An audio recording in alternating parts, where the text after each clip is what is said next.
පමාද මනුයුංජන්ති බාලාදුම්මේ ධිනෝ ජනා අපමාදංච මේධාවී ධනං සෙට්ඨංව රක්ඛති.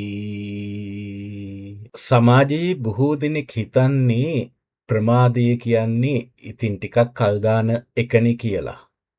නමුත් බුදුහාමුදුරුවෝ දේශනා කරනවා ඒක මෝඩකමක් කියලා.